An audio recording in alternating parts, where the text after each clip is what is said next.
विकास की पाठशाला में आपका स्वागत है। हम लोग फाइनल टच सीरीज के आज 11वें टॉपिक मूल अधिकार में पहुंच चुके हैं। ठीक है, तो आज हम वैसी परंपरागत इससे संबंधित कुछ सवाल और उसकी अवधारणा को समझने की कोशिश करेंगे। ठीक है, मूल अधिकार के बारे में आप जानते होंगे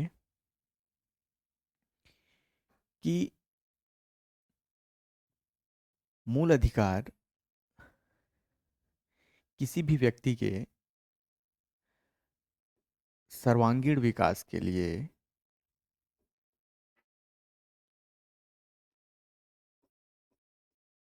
सर्वांगीण विकास हेतु आवश्यक जो तत्व हैं उन्हें सुनिश्चित करता है।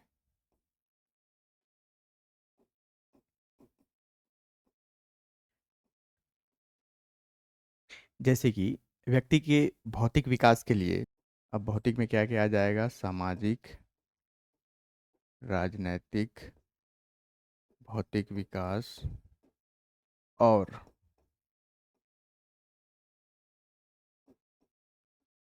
आध्यात्मिक विकास हेतु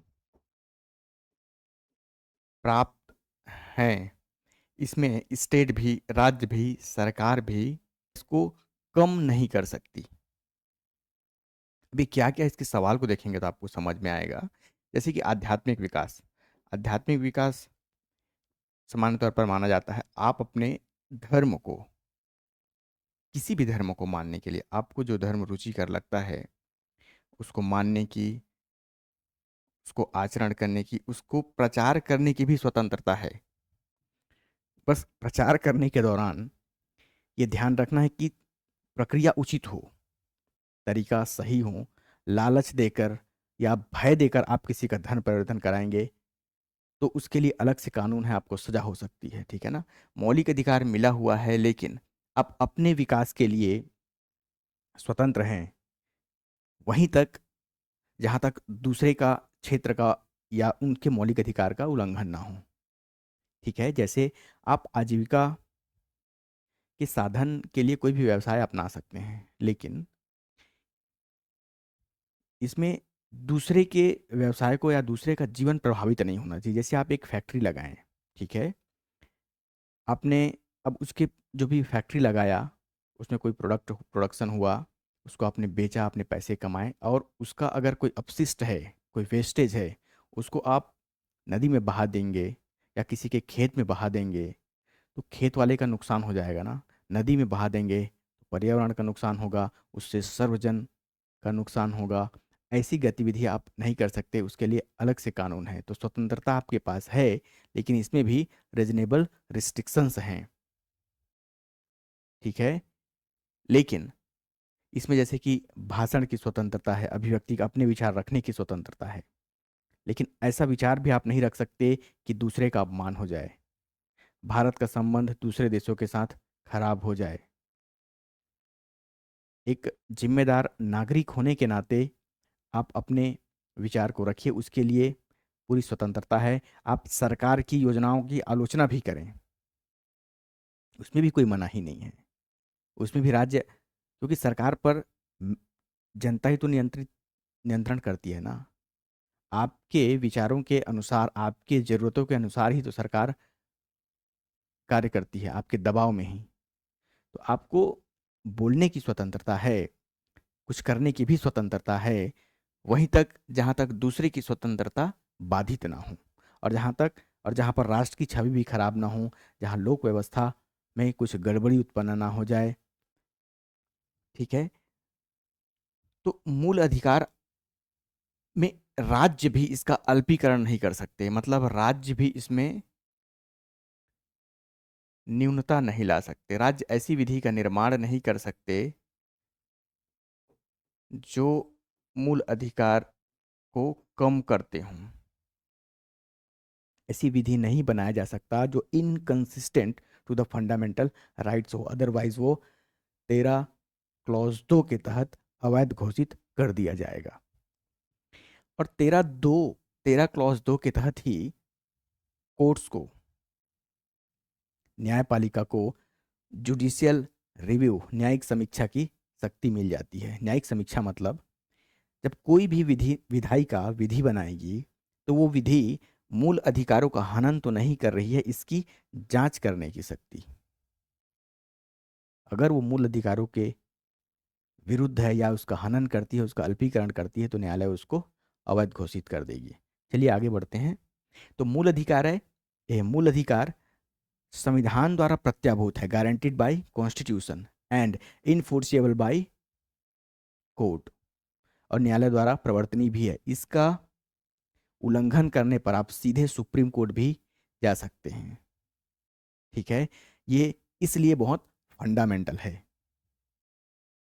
बाकी आपका अधिकार का हनन होता है तो आपको सीधा सुप्रीम कोर्ट या हाई कोर्ट आप नहीं जा सकते, उसके लिए लोअर कोर्ट से स्टार्ट करेंगे, फिर अपील के माध्यम से आप हायर कोर्ट्स में जाते हैं। लेकिन फंडामेंटल, ये लाइफ के लिए फंडामेंटल है, ये अनिवार्य है आपके जीवन के विकास के लिए। इसके इसके हनन पर आप सीधे सुप्रीम कोर्ट तक भी जा सकते हैं। क्वेश्चन देखते हैं। प्रश्न पहला पूछता है कि भारत के सर्वोच्च न्यायालय ने निजता के अधिकार को भारत के संविधान के निम्नलिखित में से किस अनुच्छेद के अंतर्गत रखा है? अब देखिए, भारत के सर्वोच्च न्यायालय ने रखा है, बोल रहा है इसको, निजता के अधिकार को, राइट टू प्राइवेसी को। तो निजता के अधिकार को अगर आप जानते होंगे कि आर्टिकल 15 क्या है, 16 क्या है, 19 क्या है और 21 क्या है, तो आप इस सवाल को आसानी से हल कर सकते हैं। आर्टिकल 15 कहता है, ये समता के अधिकार के अंतर्गत है, 15 और 16। ये कहता है कि धर्म, मूल वंश, जाति, जन्म स्थान व लिंग के आधार पर किसी के साथ भेदभाव नहीं किया जाएगा, समता का अधिकार। ठीक है। आर्टिकल 16 भी कहता है लोक नियोजन के अवसर में समता, और इसमें निवास स्थान भी इसमें एक अलग से आधार आ जाता है। जैसे इसमें 5 चीज़ है, 5 चीज़ के आधार पर आपसे राज्य विभेद नहीं करेगा, और इसमें एक निवास स्थान भी जुड़ जाएगा। तो यह है विचार एवं अभिव्यक्ति की स्वतंत्रता, जानते होंगे, विचार एवं अभिव्यक्ति की स्वतंत्रता, और यह है right to life and personal liberty, जीवन का अधिकार। तो सुप्रीम कोर्ट ने निजता को, प्राइवेसी को जीवन के अधिकार के ज़्यादा करीब पाया है, और इसी के अंतर्गत निजता को जीवन का एक अभिन्न अंग मानते हुए इसी में शामिल किया है। आप इस बात को समझ भी सकते हैं। आपको इसी दोनों में डाउट आता, विचार एवं भक्ति की स्वतंत्रता और जीवन का अधिकार। निजता, निजता मतलब आपको क्या करना है और आप क्या करते हैं दिन प्रतिदिन, इसको जानने का अधिकार या इसको इंक्रोच करने का अधिकार स्टेट को नहीं है, किसी को भी नहीं है। ठीक है ना, वो आपके जीवन का अभिन्न अंग है। आप क्या करते हैं अपने जीवन में, अपने दायरे में, उसको जानने का, उसको छीनने का अधिकार किसी को नहीं है। तो इसको जीवन के ज़्यादा करीब पाया तो अनुच्छेद 21 के अंतर्गत रखा गया है। अनुच्छेद 21 जीवन का अधिकार, बस इतना ही लिखा हुआ है इसमें, right to life and personal liberty, कि बिना विधि के प्राधिकार के किसी भी व्यक्ति के जीवन के अधिकार को नहीं छीना जाएगा, बिना विधि के प्राधिकार के। अब विधि के प्राधिकार के मतलब विधि बनाकर छीना जा सकता है। जैसे कोई विधि बनाया है कि किसी का हत्या करने पर आपको मृत्युदंड की सजा होगी, तो आप हत्या करेंगे तो मृत्युदंड की सजा हो जाएगी। जीवन का अधिकार में बस इतना ही लिख दिया गया है। अब इसके आयाम, जो इसमें अंतर्निहित बात है, जैसे निजता अंतर्निहित बात थी, जीवन का ये अभिन्न अंग है, अपने निजी चीज़ों को आप अपने पास रखेंगे, आपकी कौन सी बीमारी है इसको जानने का किसी को अधिकार नहीं है ना? आपको और कौन-कौन सी चीज़ आप जिस चीज़ को नहीं जताना चाहते दूसरों को, उसको ज़बरदस्ती आपसे कोई उसमें हस्तक्षेप करके आपकी जानकारी के बिना आपकी डाटा को इधर-उधर कर दे, ये ठीक नहीं है, ये जीवन के अधिकार का उल्लंघन है। इसलिए कोर्ट ने इसको जीवन के अधिकार के अंतर्गत रखा है, ठीक है? और जीवन के अधिकार के अंतर्गत ही कोर्ट राज्य की गतिविधियों में बहुत ज़्यादा हस्तक्षेप करते हैं, क्योंकि जीवन का अधिकार एक छोटा-सा वाक्य है, लेकिन इसके आयाम को बार-बार बताने का काम कोर्ट करते रहता है कि आप किसी को विकल्प चुनने से मना नहीं कर सकते, वो भी एक जीवन का अधिकार है। बिना विकल्प के जीवन क्या है? कैद है, ठीक है ना? तो विकल्प चुनने का अधिकार, सोने का अधिकार, स्वच्छ पर्यावरण का अधिकार, ठीक है? और आप ये भी जानते होंगे कि शिक्षा के अधिकार को, प्राइमरी शिक्षा के अधिकार को 86th कॉन्स्टिट्यूशन अमेंडमेंट एक्ट 2002 के द्वारा अनुच्छेद 21 क बनाकर शामिल किया गया और प्राइमरी एजुकेशन को, एलिमेंट्री एजुकेशन को फ्री एंड कंपलसरी लोगों के लिए उपलब्ध कराया गया। तो शिक्षा को भी, प्राइमरी एजुकेशन को भी जीवन के अधिकार से जोड़ा गया और उसको बोला गया कि बिना शिक्षा के जीवन का भी मतलब ठीक से नहीं रहेगा, इसलिए। और ये जो अधिकार जो हैं, ये राज्य पर बाध्यकारी होते हैं, राज्य आपको ये उपलब्ध कराएगा। ये नागरिकों के राज्य के विरुद्ध दावे हैं, जैसे शिक्षा का अधिकार। अगर ये यहाँ पे लिख दिया गया शिक्षा का अधिकार, मतलब आप स्टेट से इसकी डिमांड कर सकते हैं। ये जस्टिसिएबल होते हैं, न्यायोचित होते हैं, वाद योग्य होते हैं, ठीक है ना? आप कोर्ट से इस बात की मांग कर सकते हैं कि मुझे प्राइमरी एजुकेशन की सुविधा उपलब्ध कराया जाए, अगर आपके आसपास ये सुविधा नहीं है तो। और राज्य के लिए ये बाध्यकारी है कि वो आपको आपके आसपास आपको प्राइमरी एजुकेशन उपलब्ध कराए, वो भी फ्री में, ठीक है ना? चलिए आगे बढ़ते हैं। तो निजता के अधिकार को अनुच्छेद 21 के अंतर्गत माना है। सारभूत रूप से विधि की सम्यक प्रक्रिया का अभिप्राय क्या है? प्राकृतिक न्याय का सिद्धांत ए, बी है विधि द्वारा स्थापित प्रक्रिया, सी है विधि की निष्पक्ष प्रक्रिया और विधि के समक्ष समानता। ये जो चारों शब्द हैं, वाक्यांश हैं, ये नियम बनाने और उसका व्याख्या करने के तरीके हैं, ठीक है ना? प्राकृतिक न्याय का सिद्धांत आप जानते हैं कि इसके भी कुछ अपने रूल हैं, जैसे जो जो कॉमन सेंस से पता चल जाता है, जैसे कि पक्ष है और विपक्ष है, पक्ष विपक्ष, इनमें कुछ ये वाद है, ये विवाद है और यहाँ पे एक निर्णायक है।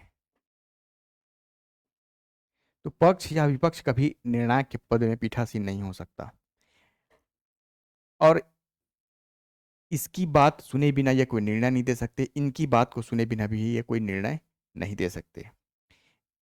इन्होंने जो अगर कुछ अपराध किया है तो उस अपराध के अनुसार ही इनको सजा मिलेगी, इनको भी वैसे ही मिलेगी। तो ये है प्राकृतिक न्याय का सिद्धांत, ठीक है ना? दूसरा है विधि द्वारा स्थापित प्रक्रिया। इसके तहत विधि बनाने की निर्धारित संस्था को हम विधायिका कहते हैं।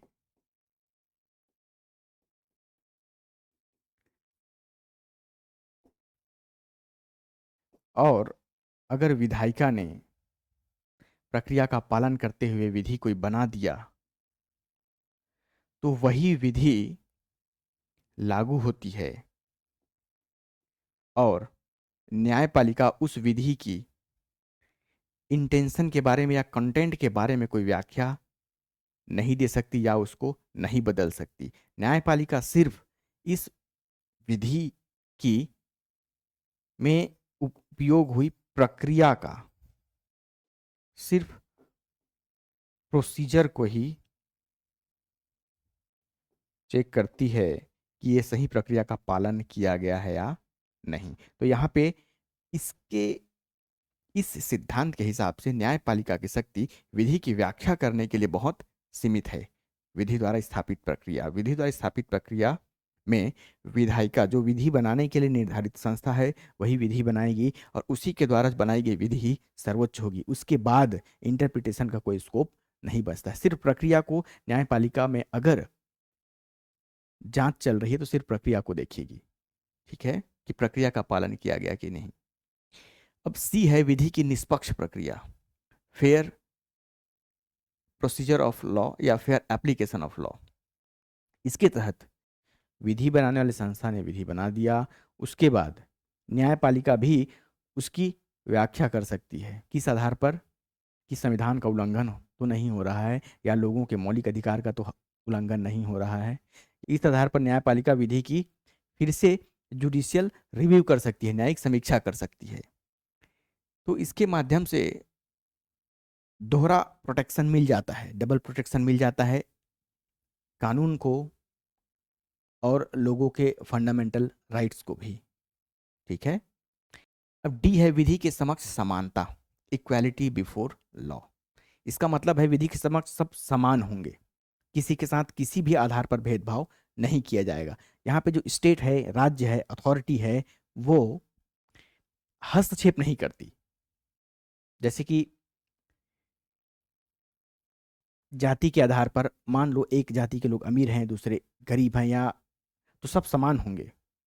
वो इसको अपना रोल प्ले करके कुछ सुविधा नहीं देगी जो नीचे हैं या किसी भी आधार पर नीचे हैं, आर्थिक आधार पर भी नीचे हैं। तो ऐसा नहीं होगा कि वो फॉर्म डालेंगे तो उनको एक को जो जिनके पास पैसा ज़्यादा है तो उनको 1,000 रुपये फीस लेंगे और जिनके पास पैसे कम हैं उनके पास 200 रुपये फी ले लेंगे। ऐसा नहीं करेंगे। राज्य इसमें हस्तक्षेप नहीं करती, सब समान है, सब फॉर्म डालेंगे, सबको सेम पैसा लगेगा, सबको सेम शुल्क चुकाने पड़ेंगे, ठीक है। ये होता है विधि के समक्ष समानता। इसमें अब देखो कितनी दिक्कत ये है कि हर इंसान के लिए जो पैसे की कीमत है, 1,000 रुपये एक अमीर आदमी के लिए कम है, हो सकता है जो एक हफ्ते में 1,000 कमाता हो उसके लिए 1,000 रुपये बहुत बड़ी बात है ना। तो राज्य इस मामले में हस्तक्षेप नहीं करेगी, लेकिन वो हो गया विधि के समक्ष समानता। लेकिन एक होता है विधि का समान संरक्षण। विधि के समक्ष समानता में सबके साथ समान व्यवहार किया जाता है। इसमें ये नहीं देखा जाता कि आपकी परिस्थिति क्या है, स्टेटस क्या है। एक होता है विधि का समान संरक्षण, जिसके तहत समान के साथ समान और जिसमें ऊंच नीच है उसके साथ असमान व्यवहार किया जाता है। जैसे यहाँ पे अमीरों के साथ ज़्यादा टैक्स लिया जाता है और गरीबों से इनकम टैक्स, गरीबों से कहने का मतलब है जो इनकम टैक्स का एक स्लैब है, मान लो 5 लाख होगा या 10 लाख होगा, तब तक आपको टैक्स नहीं लगेगा। तो ये तो समानता का विरोध हो गया ना कि ज़्यादा पैसा कमा रहे हो सब ज़्यादा टैक्स ले रहे हैं। आपको टैक्स सब में समान लेना चाहिए, ये समानता है। लेकिन आपने उनकी आर्थिक क्षमता के हिसाब से टैक्स के स्लैब को बनाया है, तो ये समानता का उल्लंघन है। लेकिन समानता का वहाँ पे उल्लंघन हो सकता है जहाँ पे, अब यहाँ पे हम आर्थिक दृष्टिकोण से बात कर रहे थे, तो जहाँ पे पैसे का संकेंद्रण हो रहा हो तो पैसे के संकेंद्रण को रोकने के लिए स्टेट ये कदम उठा सकती है कि कोई इंसान इतना अमीर ना हो जाए कि दूसरे इंसान को खरीद ले, कोई इंसान इतना गरीब ना हो जाए कि स्वयं को बेचने के लिए मजबूर हो जाए। तो इसके लिए स्टेट ये कदम उठाता है, ठीक है। तो गरीबों को विधियों का समान संरक्षण जो प्राप्त होता है वो इसीलिए होता है कि वे कम से कम जो बुनियादी जरूरत है वो अपनी पूरा कर सकें, ठीक है। इसलिए जितनी भी कल्याणकारी योजनाएं भी चलती है वे अब देखिए ज़्यादातर ज़रूरतमंद लोगों के लिए होती है ना। राशन कार्ड बनाने के लिए सब एलिजिबल नहीं है। इसके लिए भी गरीबी रेखा सामाजिक आर्थिक सर्वेक्षण के हिसाब से गरीबी रेखा का निर्धारण होता है, उनको ये कार्ड बनाया जाता है। तो स्टेट यहाँ पे खुद एक्टिव है, रोल प्ले कर रहा है कि समाज के उस तबके को भी ऊपर उठाया जाए ताकि वो लोग अपने बुनियादी ज़रूरत पूरी कर सके। कुछ लोग इतना भी नहीं कर सकते कि अपने बच्चे को स्कूल भेज सके क्योंकि कॉपी किताब खरीदने के लिए पैसे नहीं है, तो वो स्टेट उनको कॉपी किताब भी उपलब्ध कराती है ताकि वो कम से कम पढ़ के एक अच्छा नागरिक बन सके, ठीक है। अब सवाल यह है विधि की सम्यक प्रक्रिया, ड्यू प्रोसेस ऑफ लॉ। ये प्रोसीजर इस्टेब्लिश्ड बाय लॉ के आगे की बात है। ड्यू प्रोसेस ऑफ लॉ के तहत कोर्ट को ये चेक करने का अधिकार है कि प्रक्रिया, जिस प्रक्रिया से विधि बनाई गई है और उसका कंटेंट की व्याख्या, कि ये किसी भी तरीके से संविधान का उल्लंघन तो नहीं कर रही है। तो ये जिस सिद्धांत से न्यायपालिका को उस विधि की विषय की भी जांच करने की शक्ति मिलती है, उसको बोलते हैं ड्यू प्रोसेस ऑफ लॉ, विधि की सम्यक प्रक्रिया। तो इसके द्वारा न्यायपालिका ये सुनिश्चित करना चाहती है कि जो विधि बनाई गई है वो पक्षपात ना हो और उसके सभी आयाम को ठीक से हम लोग समझ लें, ठीक है, ताकि उसका एप्लीकेशन निष्पक्ष तरीके से हो। ठीक है, तो सामान्य रूप से इसको विधि की निष्पक्ष प्रक्रिया से जोड़ा जाता है। इसका आंसर हो जाएगा सी।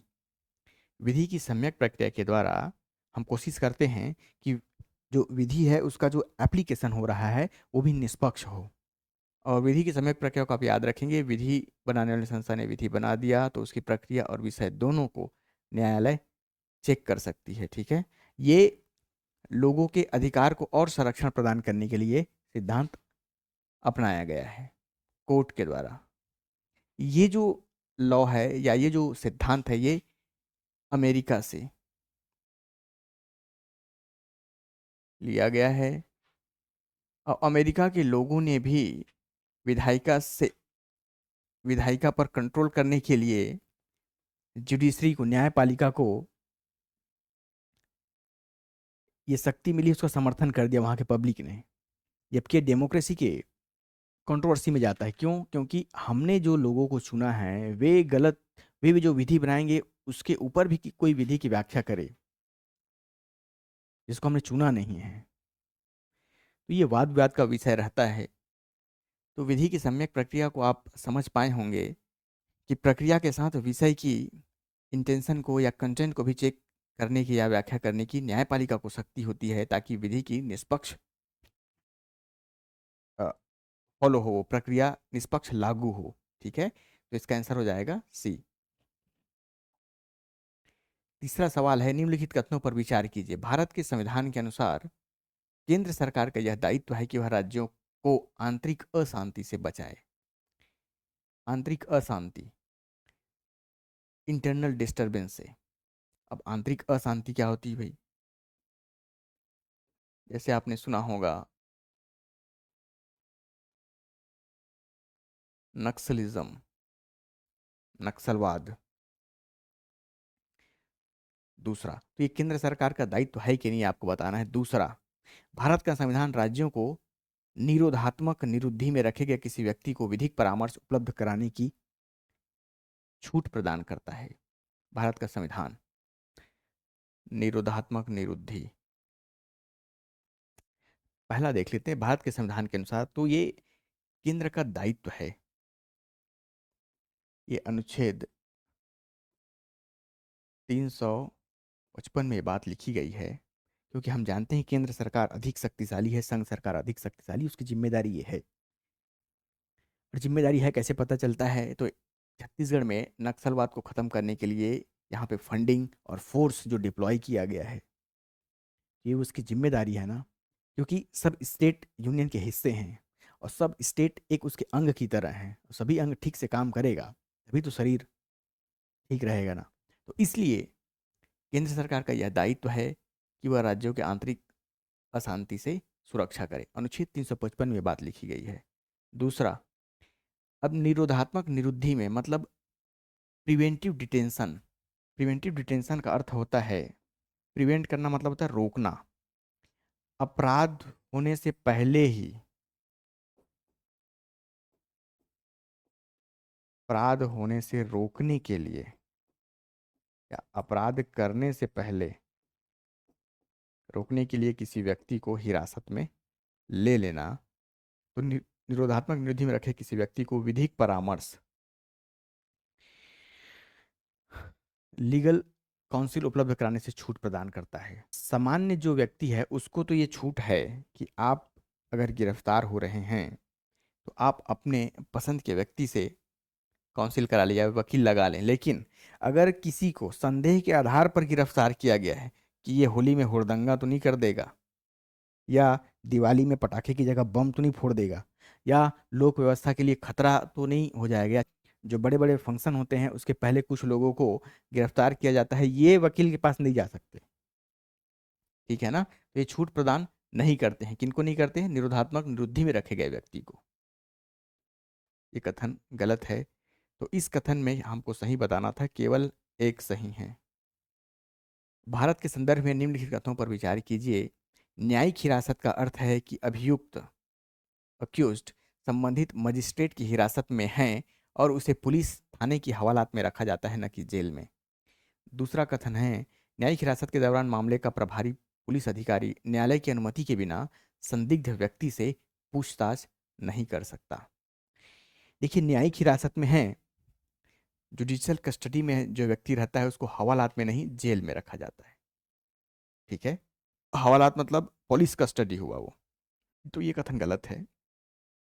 दूसरा, न्यायिक हिरासत के दौरान मामले का प्रभारी पुलिस अधिकारी न्यायिक हिरासत में है तो न्यायालय से पूछ के ही पूछताछ कर सकता है, अनुमति के बिना पूछताछ नहीं कर सकता। ये कथन बिल्कुल सही है। हवालात में रहता है तो कभी भी पूछताछ कर सकता है, लेकिन अगर जुडिशियल कस्टडी में है तो न्यायालय के संरक्षण में है। ठीक है? तो इसमें दो सही हैं, कथन दो सही हैं, तो केवल दूसरा कथन सही है। इसमें आगे बढ़ते हैं। कानून को लागू करने के मामले में कोई विधि जो किसी कार्यपालिका अथवा प्रशासनिक प्राधिकारी को अनिर्दिष्ट एवं अनियंत्रित विवेकाधिकार देती है, भारत के संविधान के निम्नलिखित में से किस अनुच्छेद का उल्लंघन करती है? देखिए, अनुच्छेद तो जानना एक तथ्यात्मक बात है। इसको आपको जानना चाहिए कि अनुच्छेद 14 क्या है, अनुच्छेद 28 क्या है, 32 क्या है और 44 44 क्या है, मतलब इसमें क्या बात लिखी गई है।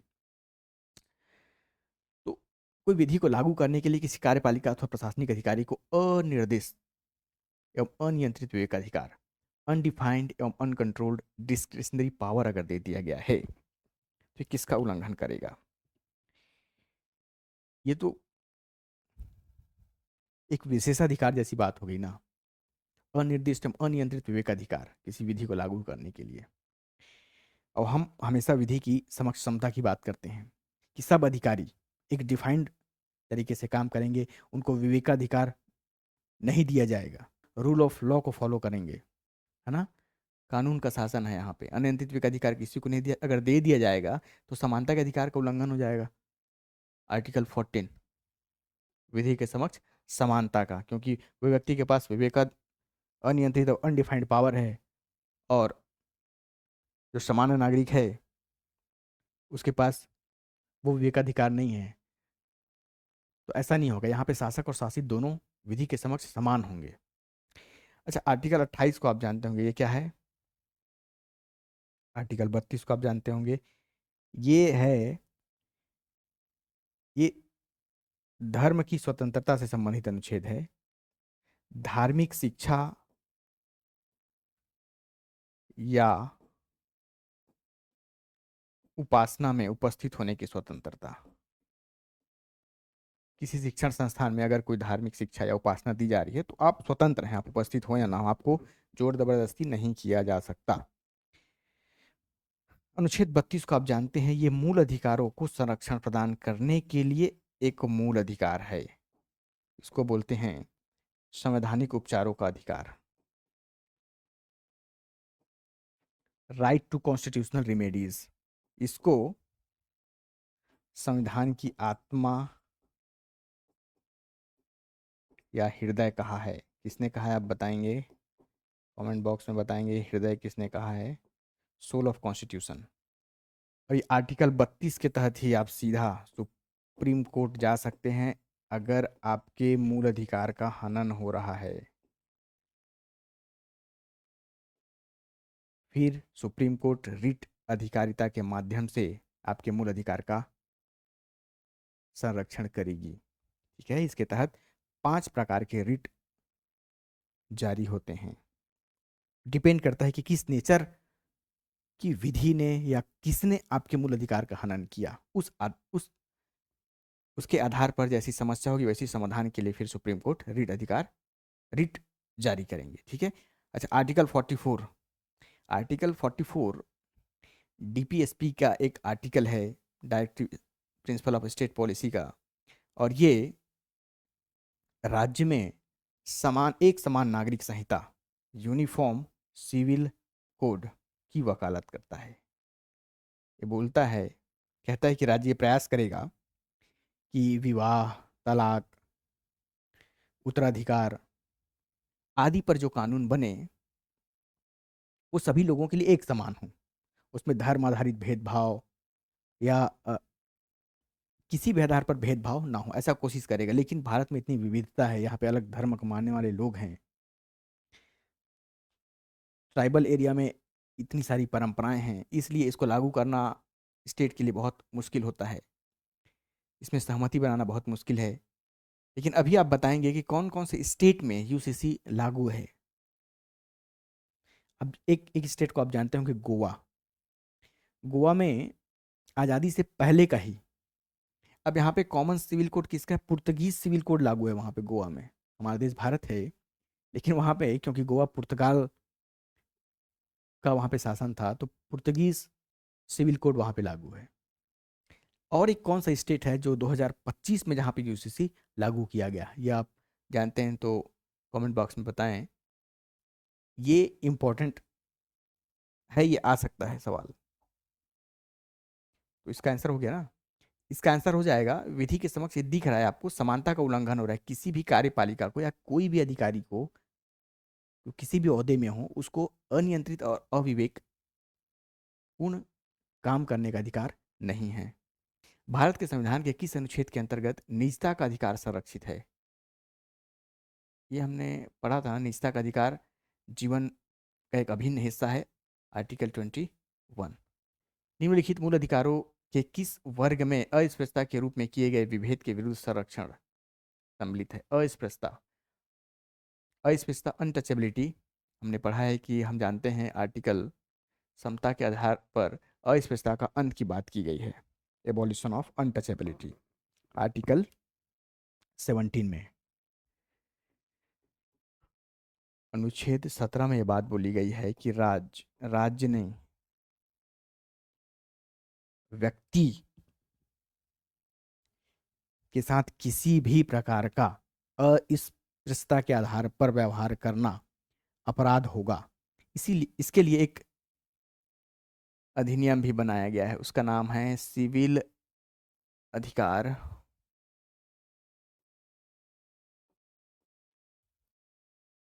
संरक्षण अधिनियम। ये कब आया था, इसका ईयर को भी याद रखेंगे, बहुत इंपॉर्टेंट है, 1955। मतलब ये है कि अस्पृश्यता होती थी तभी तो ये नियम की जरूरत पड़ी ना, कि किसी को अस्पृश्य माना जाता रहा होगा, उनको सार्वजनिक स्थल पे जाने से मनाही, या कोई कहीं भी मंदिर में, जहाँ पे जो भी सार्वजनिक स्थल है, थिएटर्स में या स्नानागार में, होटल्स में जाने के लिए अस्पृश्य समझा जाता रहा होगा, इसलिए उनके संरक्षण के लिए लाया गया है। और ऐसा आचरण करना किसी भी व्यक्ति के लिए अपराध है अभी, आज की डेट में। ठीक है। तो ये शोषण के विरुद्ध अधिकार में नहीं आएगा, आप जानते हैं। इसका अनुच्छेद है आर्टिकल 23, स्वतंत्रता का अधिकार, ये 19 से 22 तक दिया हुआ है। ये समानता के अधिकार का उल्लंघन करता है। ठीक है, इसको हमने अभी पढ़ा है, ये अनुच्छेद 32 में है, और ये है आर्टिकल 14 से 18 में। तो इसका, इस अधिकार का ये उल्लंघन करता है। अस्पृश्यता के रूप में किए गए विभेद के विरुद्ध संरक्षण सम्मिलित है समानता के अधिकार में। भारत के संविधान का कौन सा अनुच्छेद अपनी पसंद के व्यक्ति से विवाह करने के अधिकार को संरक्षण देता है। हमने अभी देखा था कि निजता का अधिकार, विवाह करना भी बहुत निजी मामला है, आपको किससे विवाह करना है, किसके साथ रहना है, कब तक रहना है, ये सब आपका व्यक्तिगत मामला है। और व्यक्ति की निजता का अधिकार को हमने देखा था कि जीवन के अधिकार के अंतर्गत शामिल किया गया है, इसीलिए विवाह का अधिकार भी, राइट टू मैरी भी क्या हो जाएगा, आर्टिकल 21 के अंतर्गत ये भी आएगा। ठीक है, ये तो विकल्प का अधिकार है ना, जीवन जीने के लिए आपको विकल्प से कोई रोकेगा नहीं। प्रश्न 12 है, निजता के अधिकार को जीवन और व्यक्तिगत स्वतंत्रता के अधिकार के अभिन्न भाग के रूप में संरक्षित किया जाता है। ठीक है, भारत के संविधान में निम्नलिखित में से कौन सा कथन इसे सही व समुचित ढंग से अभिव्यक्त करता है? निजता के अधिकार को, अभी हमने बार बार पढ़ा है इसको, तो इसमें से कौन सा अनुच्छेद है जो इसे समुचित ढंग से अभिव्यक्त करता है? इसमें कौन सा विकल्प है? विकल्प एक, अनुच्छेद 14 तथा 42वें संविधान संशोधन के अधीन उपबंध। निजता का अधिकार हम जानते हैं कि आर्टिकल 21 में आता है ये, तो जिसमें आर्टिकल 21 होगा वही इसका सही जवाब होगा। तो सी ऑप्शन में ये है आर्टिकल 21। आर्टिकल 21 बहुत महत्वपूर्ण है, इसको बार बार सुप्रीम कोर्ट अपनी शक्ति का उपयोग करते हुए या फिर इस जीवन के अधिकार की और व्याख्या करते हुए इसको बढ़ाते जा रहा है। अभी स्कूल में बालिकाओं के लिए सैनिटरी पैड उपलब्ध कराने को मूल अधिकार में शामिल कर दिया गया है, स्वच्छता के अधिकार के तहत।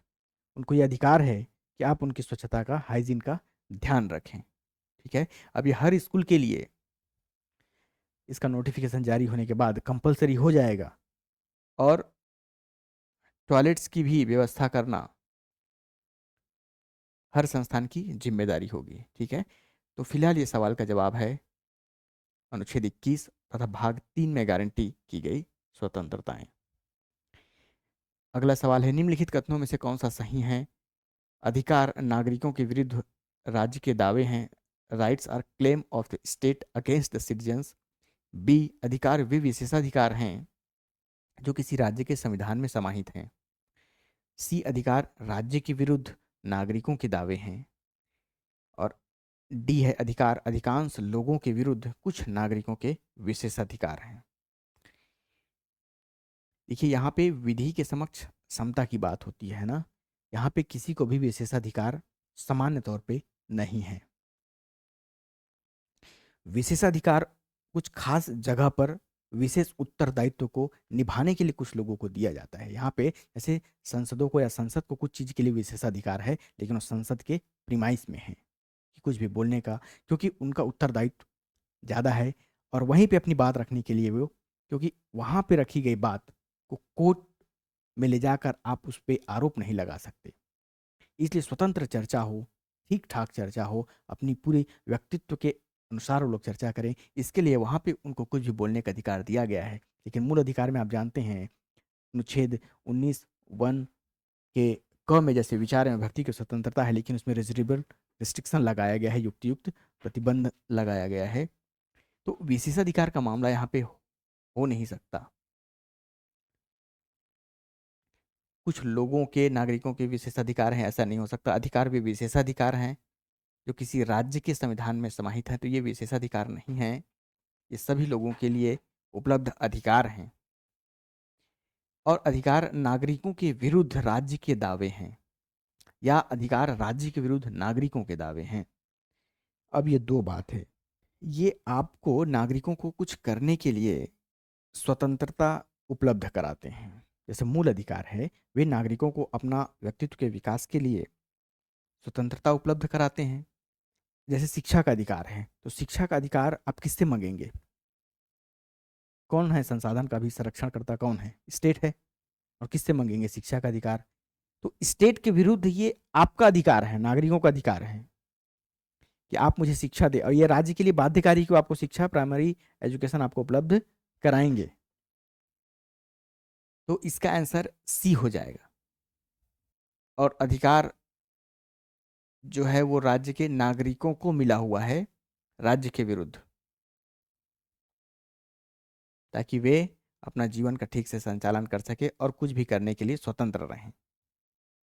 क्योंकि स्टेट की उपस्थिति तो हर जगह है, हर जगह स्टेट है। जो संपत्ति किसी के नाम पे नहीं है वो सब स्टेट की संपत्ति है। स्टेट की संपत्ति मतलब सभी लोगों की संपत्ति, सार्वजनिक संपत्ति, और उसका उपयोग भी उसी आधार पर किया जाता है। ठीक है, तो इस बात को आप याद रखेंगे, जो अधिकार है, राइट्स है, are claim of the citizen against the state. इसका मतलब यह है कि राज्य आपकी गतिविधि को बाध्य नहीं करेगी आप कुछ भी अभिव्यक्ति दें, उसमें रीजनेबल रिस्ट्रिक्शन है, लेकिन आप जिम्मेदार नागरिक होने के नाते कुछ भी करेंगे तो आपको वो रोकेगी नहीं। ठीक है, आप किसी भी धर्म का पालन करें, आप शिक्षण संस्थान की स्थापना करें, और आपके साथ कोई भेदभाव भी नहीं करेगा, वो भी संरक्षण आपको दिया गया है। चलिए, ये बात याद रखेंगे कि अधिकार राज्य के विरुद्ध नागरिकों के दावे हैं। भारत के संदर्भ में निम्नलिखित में से कौन सा अधिकार और कर्तव्यों के बीच में सही संबंध है? तो ए है, अधिकार कर्तव्यों के साथ सह संबंधित हैं। बी है, अधिकार व्यक्तिगत हैं अतः समाज और कर्तव्यों से स्वतंत्र हैं। सी है, नागरिकों के व्यक्तित्व के विकास के लिए अधिकार न कि कर्तव्य महत्वपूर्ण हैं। और डी है, राज्य की स्थिरता के लिए कर्तव्य न कि अधिकार महत्वपूर्ण है। अधिकार और कर्तव्य में संबंध बताना है, राइट्स एंड ड्यूटीज।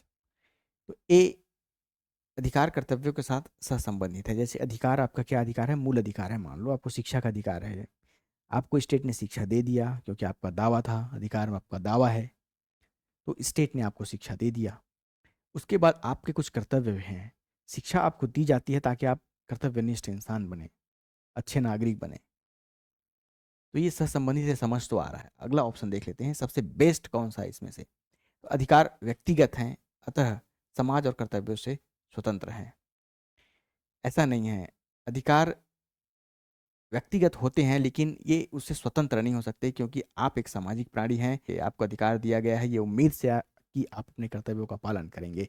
अब इसमें कर्तव्यों का उल्लेख कहाँ पे है ये आप बताएंगे, और कौन कौन से कर्तव्य हैं जिसका पालन की उम्मीद करता है, तो वह संविधान का पालन करना, उसके उसमें जो बात लिखी गई है उसके आदर्शों की सम्मान करना।